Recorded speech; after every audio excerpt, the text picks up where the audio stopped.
You're listening to the Perth Property Show, Australia's only weekly property podcast by West Australian experts for West Australian listeners. Catch your latest episode every Monday at 7 a.m. Good morning, everyone. Welcome to the Perth Property Show. My name's Trent Fleskens, your host as always. This week, we're heading back into a Suburb Spotlight. We haven't done it for quite a few weeks, and I'm really proud to say we've got one of Perth's premier suburbs on the episode today, and therefore one of Perth's premier real estate agents. We're talking Applecross with Colleen Gandini from Colleen Gandini Residential. Colleen, thanks so much for coming in. Oh, that's my pleasure, Trent. Thank you so much. I love Applecross, and I have a dirty little secret of mine here in that whilst I've always been a north of the river boy, look at the fundamentals of Applecross in terms of a lifestyle and simply in terms of some great northern light facing the river and go, I reckon they've got it right over there. Absolutely. The river surrounds a lot of the suburbs, just an easy drive through each street, an incredible village atmosphere. So when you drive into Applecross, you're completely self-sufficient. Dentists, doctors, the best grocers, hairdressers, bottle shops. And some of the most beautiful tree-lined streets you've seen in Perth.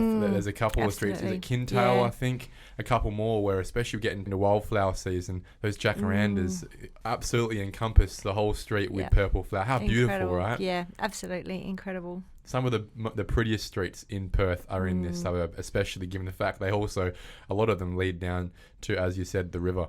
I love starting these suburb spotlights with a bit of history, and I love the fact that you've actually got quite a bit for us to share today. So go for it. How did Applecross start, and what's been the story since then, 100 and something years ago, all the way through to where we are in 2022? The suburb was originally assigned to a gentleman called Lionel Lucan back in 1830, but not much happened. And then in 1896, it was acquired by Alexander Matheson. And that's a really famous street in Applecross, right? We should know this street. Yeah. And he was from Scotland. So Matheson Road is one of the main roads in Applecross. And there's a lot of roads such as Macrae, Gairloch, Glenelg, Kintail, Killillan that take their name from the Scottish history, which is great. So do you have a lot of Scottish people, old fellas who have, they're selling up, they're 80 something years old in these old Californian bungalow style houses that are left over, or is it probably all not washed really through? Probably a coincidence. Some of the pioneers are Scottish, but definitely some Scottish people. I look at Applecross these days, and I think when you talk about the convenience of it, when we talk about why people live there, and obviously it's one of the most expensive suburbs in Perth. It's not a suburb you can just choose to live in for most people. It's a real aspirational suburb. A lot of people work their whole life and could still never afford to live there. But the people that do live there, I note there's a couple backgrounds. One, I note there's a lot of farmers who have this as their Perth bolt hole. They'll have quite an expensive $3, $4, $5 million house as their bolt hole in Perth when they might be 500 kilometres away somewhere else, right? Yes. That's where they stay. Yes. Beautiful houses. And there's also a really strong Southeast Asian community as well, isn't there? There's a lot of Indonesians as well that seem to, they come with a lot of money. Yeah. And there's a lot of Indonesians in Applecross as well. You figured out why? I think for the timeline for Indonesia to Perth, there's no time difference for one. And I think they look at it and think it is an easy ride to the airport if they're going back to Indonesia, but it's also the nicest suburb south of the river, in my opinion. That's true. And it is the jewel of the south of the river. And you think about, let's give a comparable to the North River, it's Dalkeith, in my opinion. If you think about Dalkeith being probably the real old money in Western Australia, let's not count Peppermint Grove, which is just another beast in itself, but Dalkeith probably where a lot of that foundational money in Perth has come from. Applecross is probably the equivalent south river. They face each other. You look at each other on either side of the river there. It's also just on that point, I think when a friend or family member comes over and moves to a new place, other family members look to that and think they want to do similar. So I think that's why we do see lots of families and friends move to Applecross and lots of people known to each other in Indonesia. Now, I spoke about the price point and how it's not that accessible to a lot of people, but the rezoning that happened about 5 years ago in the Canning Bridge precinct plan out of the City of Melville and the City of South Perth, but more specifically in this case the City of Melville, has opened up opportunities for some medium density and high density property types, right? So you've got some pretty big apartment buildings now around town. You can see them from the freeway, and we've also got quite a few townhouse developments coming in. Do you want to talk to that option as well?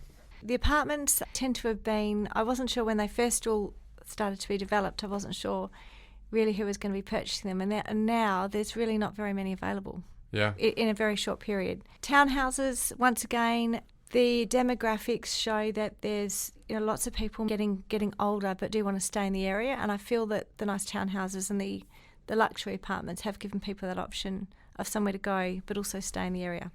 Let's swing it back a little bit to the offering that Applecross has. What schools are we going to if we're living there? Where are we going to get our coffee? Where are we playing footy on the weekend with the kids? What do we got here for a family or for a young person? Okay, so we have all within the area, not having to cross any main roads at all. You have a multitude of amazing coffee shops that people come from far and wide to go to. Nick and Colo, Cheeky Boy, amongst others. The Gairloch Oval, which is where the football's played for the kids' sport and cricket. Applecross Primary School, which is easy walk from really wherever you are in Applecross. And I assume, given the price point, whilst there is Applecross High School, which is a very well-regarded high school, a lot of people are also sending their kids to a couple of the private schools along Kang Highway. Yeah. So you have Aquinas and Wesley, which are both boys' schools. You've then got Corpus Christi, which have all got an easy bus ride to all those. Applecross High School is located in Ardross, but once again, easy to get to. Santa Maria for the girls. Demographics. I like to talk about who is buying from you right now, who's selling as well. So could you personify a couple of buyer types? Okay, so our buyers tend to be either upsizers or downsizers. So they're people that aren't letting go of what they do have until they find what they want, because there's not a great deal on offer at the moment. But it's people who want to stay in the area, who just want to find the next bigger house, or on the other end, the smaller house for them. People who are aspirational, are they coming from maybe Booragoon, Bateman, Melville, Winthrop, these areas? There's a lot of people within the area just wanting to stay and move around in the area. You don't see a lot of people moving from Applecross, but yes, there are people Mount Pleasant to Applecross and Ardross to Applecross.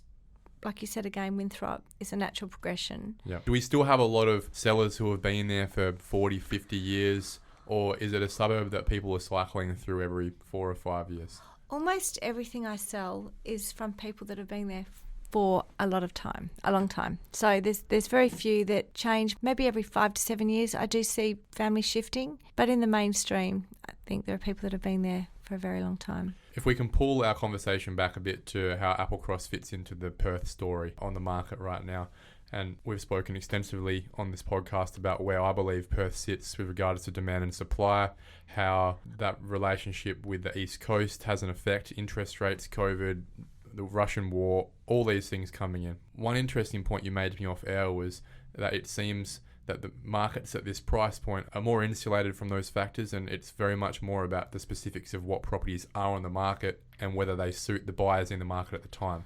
Do you want to elaborate a little bit on that? Yeah, even though we've had changes in our market recently because of all the reasons you've just mentioned, Applecross has always seemed to have people, it's got lots of varying degrees of different houses. So it's just waiting for me always for the right buyer to walk through to find that home and say, yep, that's exactly what I want. For the lack of there being not much else around, but also because I think the way homes are purchased by people, look, it does have to have that heart feeling, or it has to have a 90% or ticks. If there was any friction in the market, you're saying it would come from lack of options for buyers to buy right now rather than lack of buyers ready to buy properties. Yep, absolutely. And I think the issue with that in a place like Applecross is, as you mentioned before, not many people want to leave there. Therefore, not many properties are ever on the market because it's pretty much the destination suburb. For anyone living in the south of the river, you either want to be probably in Applecross or Bicton or Rossmoyne or Shelley. Once you get into these suburbs, why would you leave? Unless you're downsizing, right? So what I would say is it probably allows for, even though it's such an aspirational suburb, it can also be quite a frictional transaction where even though you're showing this beautiful house that anyone will want to buy, if it doesn't suit the needs of the handful of buyers in the area at the time at 4 mil or 3 mil or 2 mil, whatever it is, well then a transaction is not going to happen overnight. That's right. That's the case. Yeah, absolutely. Yep. Yeah, and I guess that's a conundrum of luxury property agent like yourself, in that it is more about the story and about ticking those boxes than about whether the market can afford the price point. Pretty much. Yeah, it is just, exactly. It's just about finding, there are people out there at the moment just waiting to buy, but there's nothing available at the moment that might suit them. So we've got a lot of, names and people waiting. So. Let's walk through the housing types. We had a quick chat about apartments, about townhouses. We understand there are a lot of beautiful mansions in the area, but can you maybe cycle us through the cheapest thing I could buy in Applecross if I just wanted the postcode and the different levels above that? So it might be a 1-bedroom or 2-bedroom flat from the 60s, saying what that price is, what you're getting there, and then the next step and the next step. Yep. So I think we just sold a little 2-bedroom flat for $440. There's probably something you could buy on the Canning Highway, which is one of the main roads, maybe for just under $400,000. Then the next level would be a little villa, maybe in a group of 3 or 4, which a price point for that would probably be in the 720s, maybe to 800. Are these normally properties that have been built in the last 20, 30 years? These would be properties probably built from the 90s, Yeah. maybe some in the 80s. And there's quite a few of them. There's not so many on offer right now, but there's quite a lot of them through the area, which, like I said, are in groups between 3 and 8 on some of the main roads. And it seems like those villas have really graduated now into these days into a townhouse offering on a similar land plot. Yes. The next level up again becomes something that's a little bit more newly developed, which is a townhouse, which they will generally sell between the $850 and maybe $1.2 million. Yeah, and what's determining that? Is it quality or is it whether you're on a busier or quieter street? It's mainly the quality. So the ones that are selling for, so say $1.2 million, were a new development, which was a 3-level, so garage underneath, family kitchen dining on the next level, and a further 2 bedrooms on the top. So all new, very nicely appointed. I think they achieved around the 1.2. You're getting what you paid for, really. Yep, absolutely. There's Yep, more concrete yep, going into this place. Yep.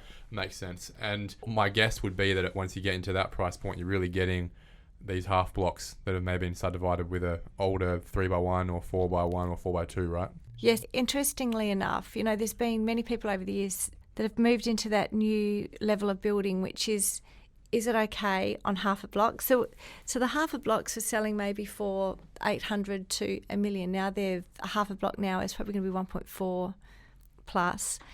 And I had many conversations with people that said, look, we'd like to build a house. We'd like to spend $1.5 million. Do you think we'll get our money back?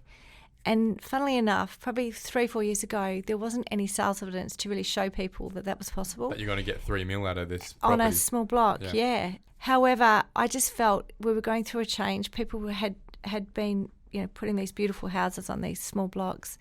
And sure enough, at the minute they started to sell, they certainly achieved what they had spent and more. It's funny. I feel like COVID has pushed us towards larger blocks. But I also feel like, even in my personal views, that a quarter acre is a big property to manage in the 21st century, and that with the sort of houses you can still build on 500-600 square meters, there's an argument that why would you bother paying for the extra 400, especially if it's going to be a single family home that's 2 stories with a couple of kids. And I'm seeing that more and more. As much as 1,000 square metres used to be the main aim for families to get to, I'm seeing that down the track, the minute children start sport and the minute they're on the road, they're finding their big blocks and their big gardens a problem. So they can become expensive, a bit of a pain in the ass on a Sunday morning. Exactly. And I find people saying that's all I'm doing is really looking after the garden, looking after the lawns. And I think I have seen a trend where people on the weekends want to walk down to the coffee shop. They don't want to get the car out. They want to walk down, get the coffee. It used to be probably 20 years ago, it used to be get me a river view. I want to be near the river. I want to be on the river. That was the aim. Where now it's just get me in the suburb and make me part of this village. I just want to walk down. How's my walk score? Get a coffee.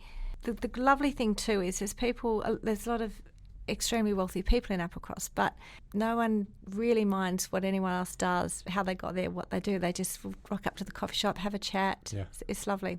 It is a very democratised place, the coffee shop, isn't it? We all want our $4.50 coffee on a Saturday morning. It's amazing. It is amazing. And there's probably one of the wealthiest people in Applecross is in bare feet, walking around the corner. Yeah, you'd never know it. That's which is just amazing, which is good. So let's start dreaming. We get a full block somehow. We're on one of those properties that we're close enough to the beach where it's a couple of 100 metres away. What are we paying and what are we getting? So for a quarter acre, you'd be looking now around probably the 2.2 million. So that just gets you on a street, probably a 5-minute walk to the river with an very old house on it. Yep. And if I've rocked up to a brand new Colleen Gandini listing that you're absolutely buzzing about, thinking, wow, I'd love to live here, what are you paying for these properties? So, someone knocks a block down, puts a lovely house on it. So anywhere from $4 million Yeah. It's some serious money we're talking now, right? Amazing. And the types of buildings that are going up are incredible. There's been a lot of thought into the way people are building and the use of the land. You know, $2 million does sound like a lot of money, but I think it's accessible to a lot of working dual income professional families these days. It still is an accessible price point, right? $4 to $5 million is some serious money. Are you finding there's any friction in that price point where you have to sit and wait for people to rock up, or do you have a list of, you can name a handful of people off the top of your head where you go, geez, if the right house came up, there's people at $4 or $5 million any day of the week? I'm amazed at how much money there is at that level and how many buyers. Waiting in the wings. And I think this all ties back to the start of our conversation that I've seen it as well. There's a lot of people at the $4 or $5 million space, but they're not just going to spend it on anything. It needs to be something special. And ironically, it needs to be something that really they should probably build themselves, but they don't have the time or the interest to do it. So they sit there waiting for someone else to have built this house that suits them perfectly. Yeah. And I think when that happens, I think the people that do end up selling, that have built it, end up making some really good gains because of that. There was one I sold recently on the riverfront, and it was a house built, I think, in the 1990s by Michael Burke, who was a revered builder. And I said to the owner, I feel the person that's going to pay the most for your house will be the person that still has a need for it and loves the house. So there was really competitive buying on that. We had 3 offers, and all of them didn't want the house. Wow. And they paid, I think she was hoping for sort of maybe 3.8, and the price point went to 4.4. Just for the land, essentially. Just for the land, which was really surprising. Okay, so let's segue into those crazy prices, right? You're talking $7 million, but these prices can get more than $7 million in Applecross. In Dalkeith, it will be Jutland Parade, it'd be Victoria Ave. You can be paying 10, 15, 20 mil for properties in these places, and these places are insane. Applecross, you've got the same thing, right? What are the equivalents? What are you getting? You've listed these properties before, Colleen. Tell us some cool stories. You have Duncraig Road, you've got the Strand, you've got Majestic, Canning Beach Road, Melville Beach Road. And yeah, it's quite incredible to the extent, I think there's one just sold in the Majestic for just under 20 million. And this is $20 million where it's probably cash. And you wonder, what are people doing with a $20 million house? But the point of this is, and if people haven't been to Majestic Close before, I don't want to bother all the neighbours, but they should go because it's pretty much one of the best views in Perth. You're right on the point there of Applecross, looking back at the city. It's the site of the old Majestic Hotel, which I'm sure thousands of people listening to would have been back in the day. That was knocked down, obviously, a few decades ago, and now we've got a small cul-de-sac of some of the most insane properties in Perth. I'm sure you've walked through a few of these. Yes, amazing homes. A lot of them built, that was established sort of in the 1990s, with amazing views, like almost 180 degrees. And then you've got properties on Fraser Road, for example, and the interesting thing about the suburb is some of these lots are still a couple of thousand square metres each, right? And they can be 100 and something metres long, going from Fraser Road all the way to river fronting, right? And this is where I spoke to before, is that unlike Dalkeith, which unfortunately has a south-facing aspect at the back of their house, which is where you'd normally be hanging out, the cool thing about Applecross is you've got a north-facing aspect. All your northern light is at the back of the house, where your views are of the river and the city. I actually don't think it gets better than that.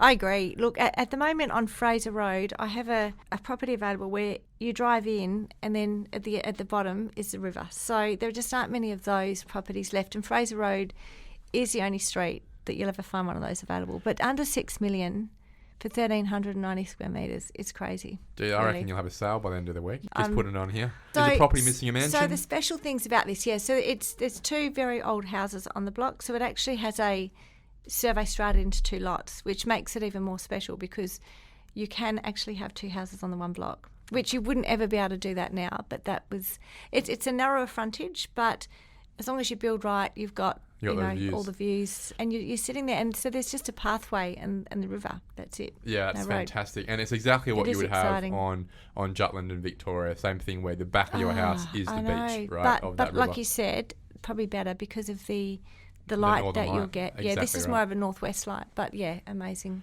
that's as good as you get. I love how we can segue straight into, you spoke to subdivision for a second there. Applecross is full of it, or it has been. It's nearly been subdivided out. And this is where it differs with Dalkeith and Netherlands, which is extremely protectionist.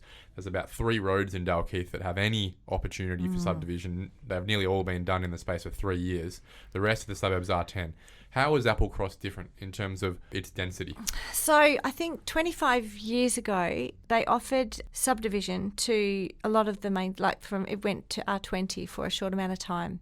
But I think that finished around maybe 15 years ago. They pulled stopped it back. They stopped it completely.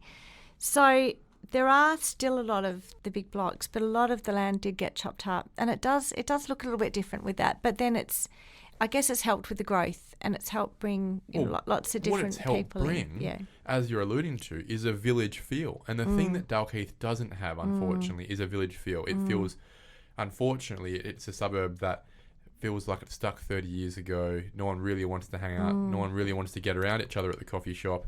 And because everyone's still protecting their 1,100 square metres. But I think one of the benefits of Applecross is that it didn't go crazy. It just split a lot of these blocks up into 500 square metre blocks, which is still large blocks in today's aspect. But it's given that level of population where it does support some really vibrant cafes. Yeah. You just don't have that in Dalkeith, and I think that's a benefit. It hasn't gone crazy in Applecross, but it certainly allowed a lot more people in. Are there many opportunities you see coming up anymore on the market where you're going and doing an appraisal on a property and it's got subdivision potential? So interestingly, one thing that did just come in from Cunningham Road all the way back towards Tompkins Park, that has now been zoned R20. So amazing opportunities there. So we're talking some house behind house stuff, some side-by-side stuff? Yeah, side-by-side. So all of those blocks of 1,000 square metres, even a corner block over 750 square metres, all have that potential, which is incredible. So you think that will be taken up pretty quickly? It's not as quickly as I thought. Like it happened probably 4 or 5 years ago, and I thought it would happen a little bit quicker, but I think they're incredible opportunities. It's possible that people haven't known about it, and today is the day that they will hear about it. So, yeah, interestingly enough, there was some friends of mine who were renting properties, lovely properties, and I talked to them and said, I think it would be a really good idea to purchase. And they said, look, no, buying real estate is not what we're thinking of at the moment. We're just going to be renters, and we'll rent beautiful houses. And I said, well, gave them all the reasons I thought real estate would be a great investment. They had the money. They just didn't want to. They definitely had the money. They just didn't see that it was going to be beneficial to them. So the next day, one of them came to me and said, look, we've thought about what you said. What do you think we should buy? So I've looked and found a house that was on the market with another agent. This was pre-COVID, and the market really wasn't. It was a little bit lackluster. And there was a corner property on the market for 1.350. And I said, look, that looks like an okay buy. I think that, hold it for a year, I'll sell it for you for around 1.5. I felt its true value was sitting around 1.5, but in saying that, they weren't getting heaps of people buying it at 1.350. But they purchased it, and I said, look, let's see if we can get a subdivision. It wasn't in the R20 zone, but it was on a street where a lot of other things had been done. So I put them on to a very good surveyor. And I said to them, if they can get it subdivided, I reckon they could have made 400. If they just resold it in a year, they could make 100. So they were happy either way. And as it turned out, within that year, the market changed, COVID happened. They made an $800,000 profit. So they did the subdivision. Did the subdivision, got it through. Made their 400 on that, and probably another 400 on the market. Well, absolutely, yeah. The market carried them forward. So, yeah, quite incredible. Those are the stories that I think everyone would love to hear, because it's a price point that obviously has moved to today. But you look back and you go, geez, I should have bought a corner block in Applecross at 1.35. I can't even remember when it was 1.35. Well, actually, it wasn't that long ago, guys. And they did a really simple corner lot subdivision and ended up making $800,000 out of it in the space of a year and a bit. That's the sort of stories where people think, it can't be done today. It certainly can be done today. It's about having the right support, finding the right properties at the right time.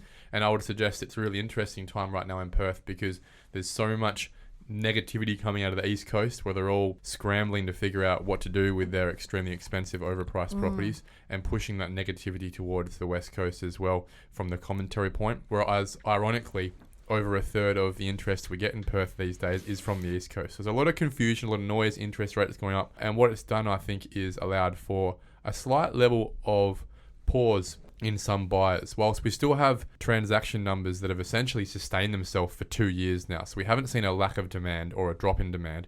We haven't seen an increase in supply either. And yes, interest rate is getting slightly less affordable, but still nowhere near unaffordable.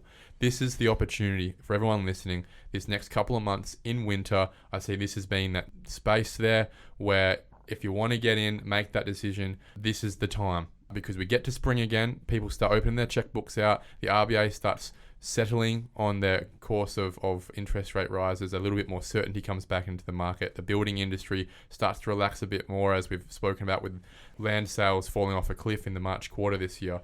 By the end of the year, I'm very confident this market just hits another level, in the same way that in 2003, 2004, 2005, I believe we're in that 2004, 2005 period right now, Colleen. And again, that time frame was in an inflationary, increasing interest rate cycle as well. We all seem to forget that in 2003, 4, 5, 6, 7, interest rates continued to rise up to 7%, yet our prices pretty much doubled in that time. So there's no reason why those things can't happen again. And as long as the fundamentals of demand, being transactions every week, versus supply, being stock on market every week, continues to stay as strong or relatively as strong as what they are, data doesn't lie. And in a suburb like Applecross, which is the cream of the crop, that's where the demand starts and filters down from. So for anyone listening there, if there are any opportunities you remotely see in Applecross, Mount Pleasant, Ardross, I'm a big fan. There's a reason I've got Colleen in today. Talk to her, but also have a really serious look at these areas and the development opportunities here. Because again, whilst things might seem expensive at the time, you spoke to me about that off air, Colleen. In 5 years' time, I believe that the prices we've got right now in places like Applecross are going to seem pretty cheap. Can I just add as well something interesting? I watched the GFC happen here, and I was interested in what was happening in America at the time, and interested how low the interest rates were when that all unfolded, and thought, wow, wouldn't it be amazing if we had 2% interest rates here? So in 2018, I went to the US just to do a real estate course. And sure enough, I'd been watching their interest rates go up and up and up. And what I didn't expect to see on the other end was how much property had gone up during that time. So during the GFC, almost every area, because I spoke to a lot of agents throughout a lot of America, their market had doubled from the worst areas to the best areas with the interest rates increasing. So yeah, I feel that growing interest rate certainly doesn't stop prices. There's no practical correlation between rising interest rates and house prices. It's not like they're inverse. What happens is that it does make things less affordable, but until they become unaffordable, what they're actually doing is representing a stronger market where there is too much money in the market. So it goes, oh guys, there's too much money. Well, when there is too much money and the share market starts to drop because interest rates start going up and bonds become more interesting to look at, property in places like Perth become the outcome. That where the money goes to. So I'll continue to say it until the day the data starts to show different in the face of all of the conversation coming out of the East Coast and the death knell they're talking to. Perth's market will continue to grow, and a place like Applecross will be a shining light in that story. Colleen, last thing we're going to do is talk about the median house price. And I don't know why I do this, because I hate the median house price, but it's one thing that we can all reference back to. And in a place like Applecross, it's nearly irrelevant. However, every Suburb Spotlight we do, we talk about the median house price. What is it? And a question without notice, if you had that in your hand, cash today, what will you buy in Applecross? Where would it be? I believe the median house price is 1.6 million in Applecross. And if I had that money in my hand today, I would go and buy the best piece of land I could with an older house on it. I mean, I'm always one for thinking buy a high percentage in land, less in the house. Any streets where you think that would be possible?